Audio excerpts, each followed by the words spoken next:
Hey YouTube, I wanted to make a short video on how to make a dirt bike street legal. There isn't a whole lot of good content out on YouTube currently, so I wanted to put a short video together showing what I did. You have a few different choices when you're looking to do this, one of which is like a Baja Designs kit. They run about $500. They do work well from what I can tell. Never installed one, but the reviews seem to be pretty good. It just seemed a little expensive for me, and the kits don't look that good in my opinion. Like the taillight assembly is kind of bulky and huge, and looks like an 80s style, enduro. So wanted to do something different by putting a kit together, on my own parts, and that way I can choose what goes into it. So I'll get into it. In Michigan, which is where I live, the requirements for a street legal motorcycle are a high-low beam headlight, a horn, a tail light, and a brake light. You don't need turn signals in my state, but I did add turn signals just for added safety purposes. So the headlight that I went with is an Acerbis DHH Headlight. You can find them on Amazon. They're about $80. The heart of the system is the multi-switch, handlebar multi-switch. This is a K&S Technologies. They run about $60, so you can find those on Amazon as well. The key switch is a Baja Designs brand. It's about $25 switch. It's a kill switch only, so it operates like your plunger style stock kill switch.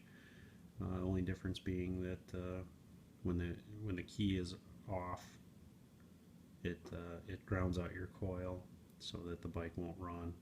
So you can obviously take the key out and take it with you so nobody steals your bike. The horn is a WOLO brand, WOLO. And I've tested it out. It's a loud horn. It's decently deep tone. So I'll post the part numbers for this stuff in the description if anybody's interested.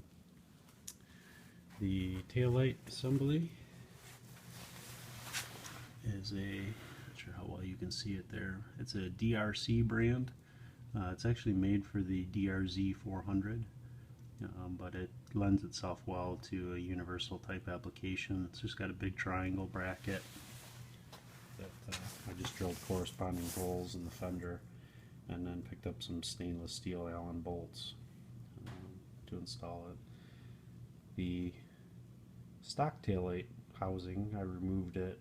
It was kind of not bulky, but it was just kind of a hump on the back fender, and looked a little odd, so I took that off. I'm going to fab up an aluminum plate to go over that, and then I'll probably put my ORV sticker over that. So what I did to power everything is I went with a 12-volt DC system. This bike did not come with a battery from the factory, so there wasn't really a place to put it, so I fabbed this bracket. I just used some aluminum angle and some aluminum C-channel, and just kind of made a spot for it, and that cross bolt there that goes through the engine. It's a 1.3 amp hour AGM battery, and yeah, it should be enough to run the lights and everything. It's not starting the motor. This is a kickstart bike, so all it's doing is running the lights. And in order to charge the battery, I upgraded my stator to a 150 watt unit, and ran that through a rectifier, which the rectifier is a Trail Tech brand, and again, I'll post the part number in the description for anybody who's interested. The only unique thing about this type of setup is with the Trail Tech rectifier, you need to float the ground, which I didn't understand what that meant until I researched it a little bit. You basically, rather than grounding the battery to the frame and then taking all your grounds off the frame, you ground everything to the negative terminal of the battery. So it's not that difficult. I just picked up a bus bar and grounded all the grounds to all my lights to the bus bar, and then I grounded that bus bar to the negative terminal only. Didn't run a ground to the frame. So not sure why you need the ground to be floated. I'm not an electrical engineer, but I did it that way and it seems to work well. So another requirement obviously is the DOT approved street tires. These are Kenda K761s. I haven't rode the bike yet. I've only run some test cycles on the motor to make sure everything was charging properly. So I haven't put any miles on yet, but they seem to be nice tires. They have good reviews, and yeah, they're a little less aggressive. So I wouldn't take this on a trail ride necessarily, and anything sandy or loose. But for the street and for some dirt road riding, should be just fine. So for the brake light switch, this bike didn't come with brake lights from the factory, so I went with this. This is an Emgo brand switch. It's a mechanical switch. It's operated by a spring that you attach to your brake lever there, and it's just got a little plunger that pulls out when you depress the brake lever, and that completes the circuit. So there's a couple different switches out there.